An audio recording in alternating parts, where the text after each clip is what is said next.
San Diego Mesa College Culinary Arts program. Today we're celebrating Heritage Month.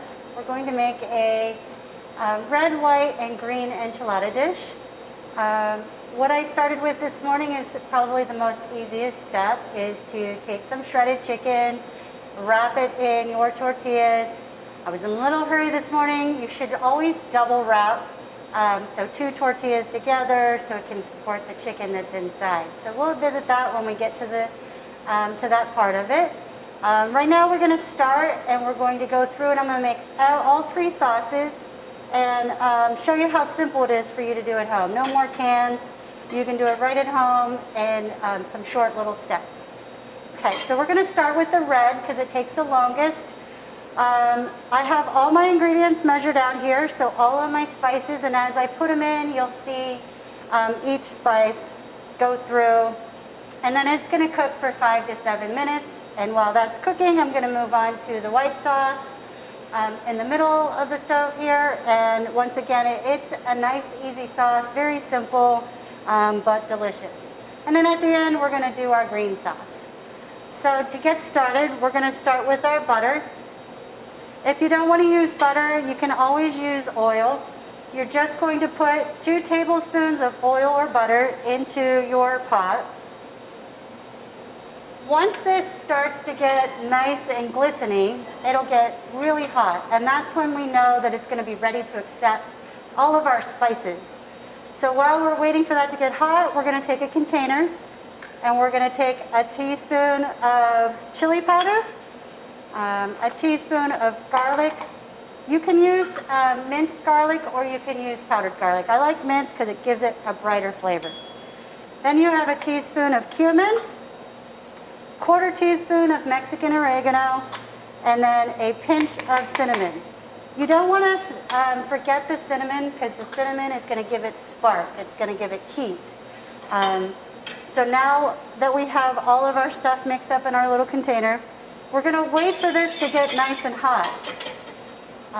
The heat is going to allow us to accept all the spices and brighten them right away, so we don't have to take a whole lot of time.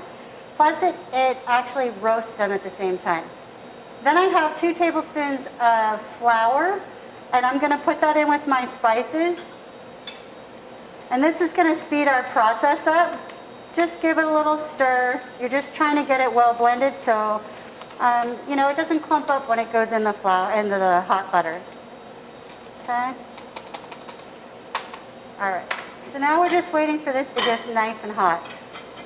The way you know it's hot is if you put the flour inside and it instantly starts to sizzle. So it's not quite hot enough yet. So as we're waiting, I'll go over some of our other ingredients. Once we get our flour mixture with our spices in the fat, then we're going to let it cook for about a minute. We want to really bring the flour and the butter together. That's going to make a roux. We're not going to color the roux. We're just going to make it a nice white roux. After that, we're going to add our tomato paste. We have 2 tablespoons of tomato paste. And we're going to add that in, and we're going to wait till that tomato paste sparks and gets really nice and red. That's going to enhance our color of our sauce. Then I have a really nice roasted vegetable stock.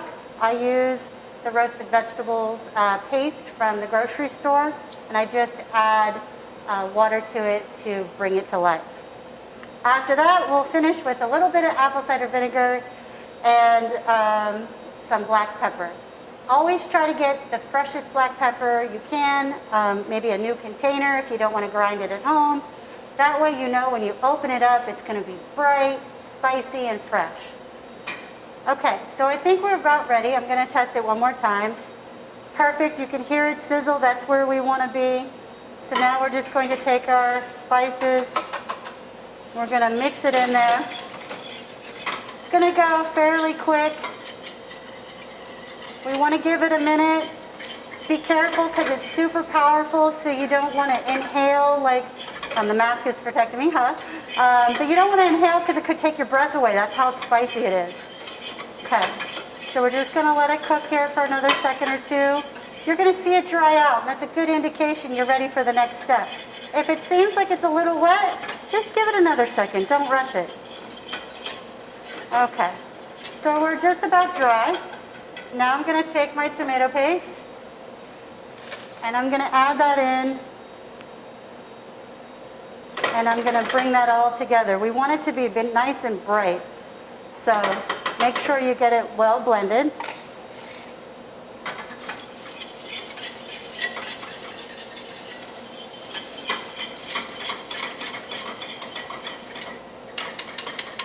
The reason I use a whisk and not a spoon is because then I can scrape the bottom at the same time.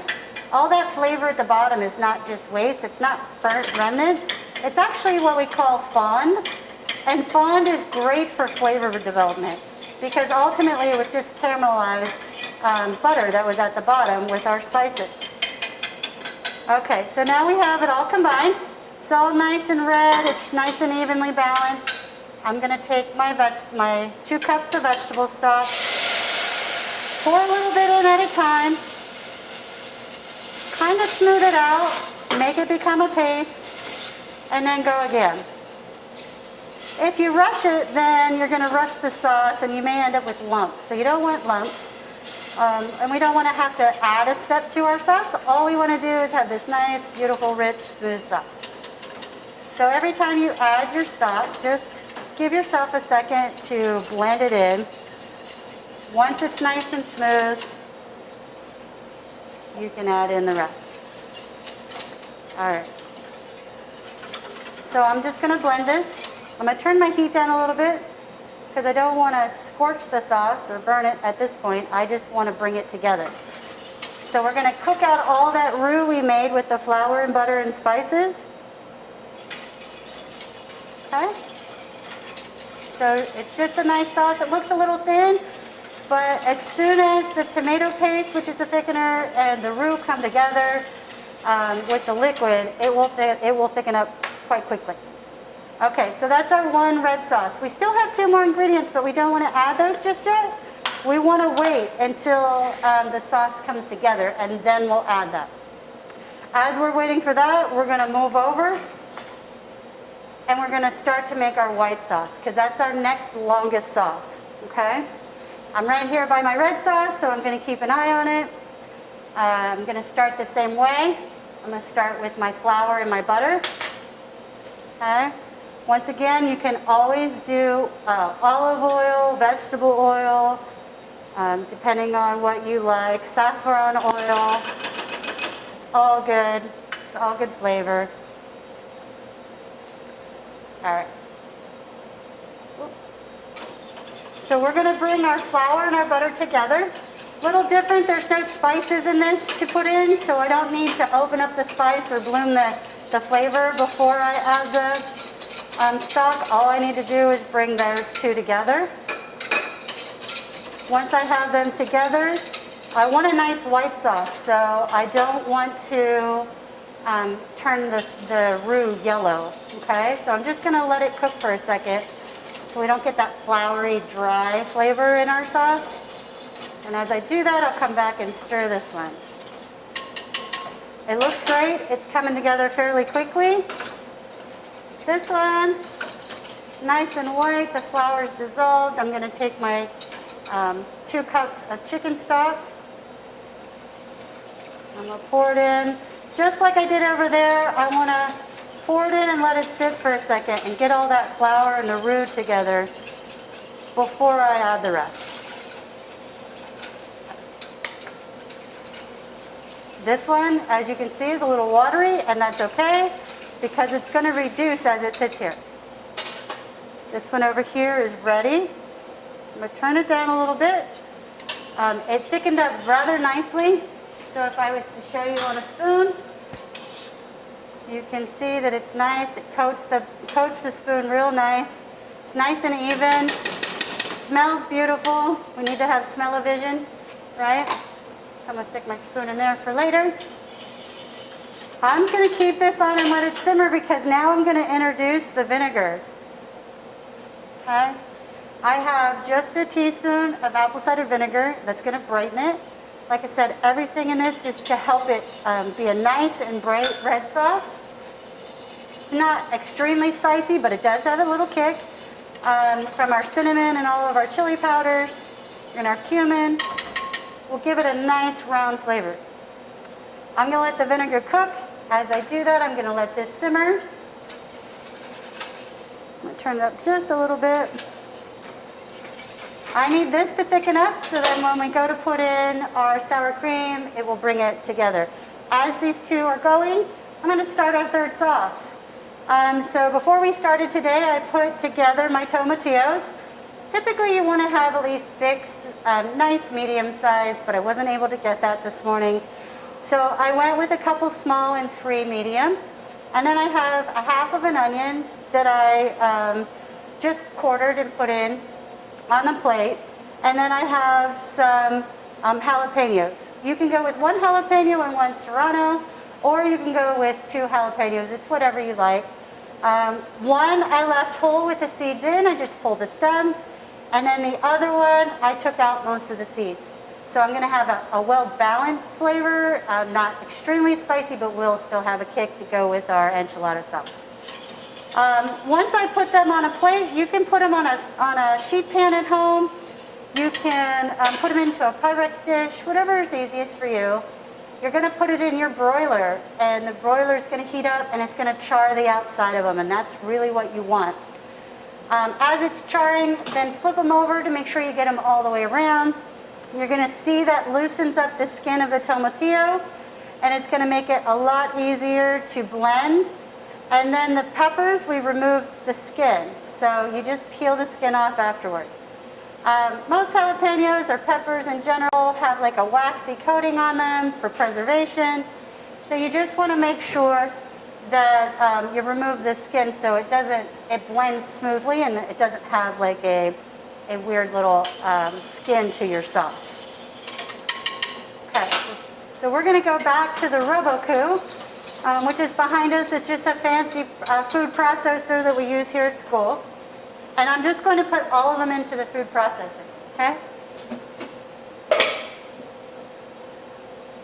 No need to chop anything up because the food processor is gonna do everything for you. I have 2 cloves of garlic here too. I'm gonna get all those juices. Okay. And then all I have to do is put on my lid, and it's gonna do the work. Okay. So as it's blending, we're probably not gonna add all of the vegetable stock, but we will add some. Otherwise it'll be more of a salsa than it would be a sauce. Come back and stir. Both looking great. So I had a half cup. I put in a 1/4 cup. And then I'm going to stop it and look at my texture to see if it's a little too runny or if it's just right. So I'm going to take my slotted spoon. If it has a good pour, you're good to go. If it's kind of still chunky, don't hesitate to put it back in for a few more minutes and add the rest of your stock, which is what I'm gonna do. Okay. You always have to come back and maintain what you started over here. These are both lovely. Perfect. So I'm gonna add the rest of this. Perfect. I have lime juice. We're gonna finish it with lime juice. It's just juice from 1 lime. And then a pinch or 2 of salt. You don't want to add a whole lot of salt because hopefully your chicken is shredded, it's flavored, so you're not trying to overwhelm it. You just want to give it a little spark. Perfect. Okay, so I'm going to take this, I'm going to pour it into our container so you can see the beautiful color.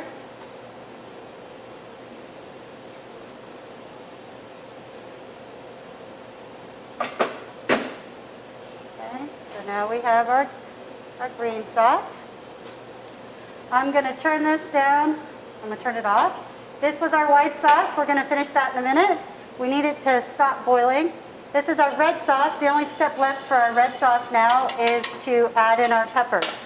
This is where it gets a little difficult because at your own discretion. So if you like it really spicy, add a lot of pepper. If you like it just a hint of spice, then add a little bit. I'm going to add about a half of a teaspoon. And then I'm going to taste it, because then I know that I can put in more if I want more. Once it's in, I can't take it out, right? After I taste this, if it tastes a little flat, I'll add a little salt. That's going to bring all the flavors to the surface. Okay. So it does need a little bit more pepper.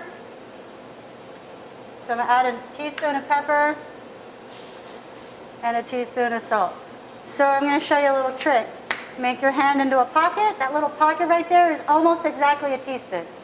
Okay, so if you fill the pocket, then you can kind of get a sense of a teaspoon. All right. I'm going to go ahead and give it one more taste to make sure that it's ready to go. Perfect.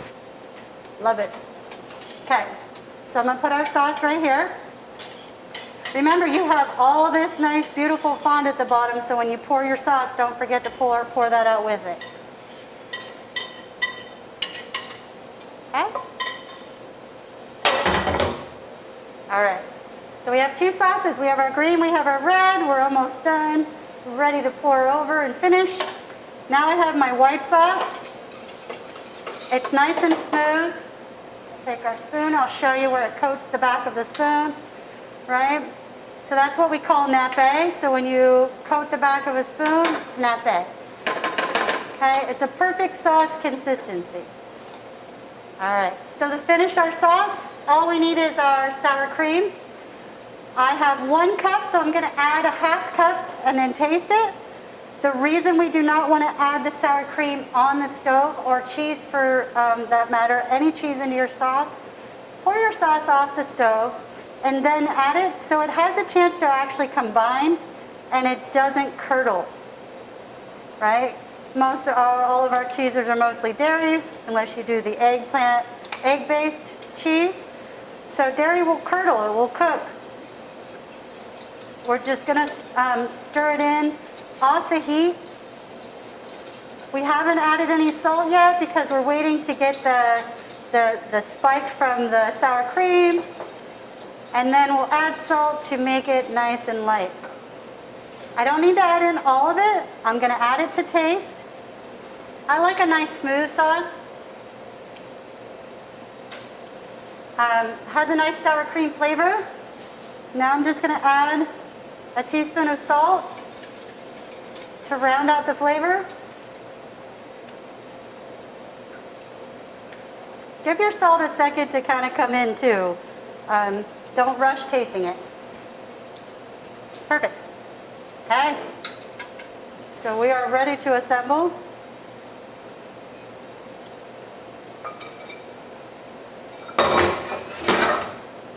I have my last 2 ingredients here for my white. You can see my tortillas. Heed my warning. Wrap them twice. Right? They're all dry, ready to go. Or wait till you get all your sauces done, then wrap them. So I have my red sauce. You can see it's a beautiful deep red color. Has all the luscious pepper, the garlic inside. I'm just going to pour it down the one side.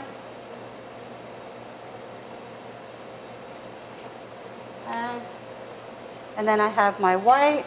Once again, really nice white, smooth. I'm going to pour the center.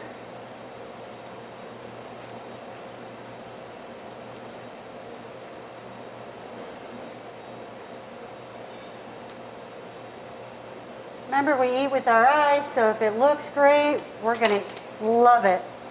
Okay? I'm going to come in with my green. It's a little thicker than the red and the white, and that's okay.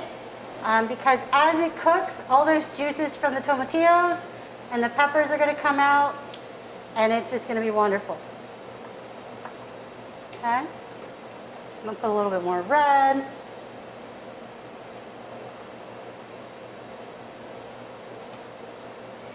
And we made the perfect amount of sauce for each. Okay. A little bit more green. Now I'm going to take my chilies and I'm just going to add a little bit for my white. And then I'm going to take my cilantro. And I'm not going to chop it. I'm just going to pick it apart. Picking it apart allows the leaf not to bruise versus chopping, which you'll bruise it. So then when it goes to bake, it's going to be really dry and wet in different places. So some could dry out and burn. Some could get really soggy. So just by picking them for garnish, you're good to go. Then I have some Oaxaca cheese. I brought it in this morning. I just chopped it up. I don't like it grated because I want it to melt in some spots.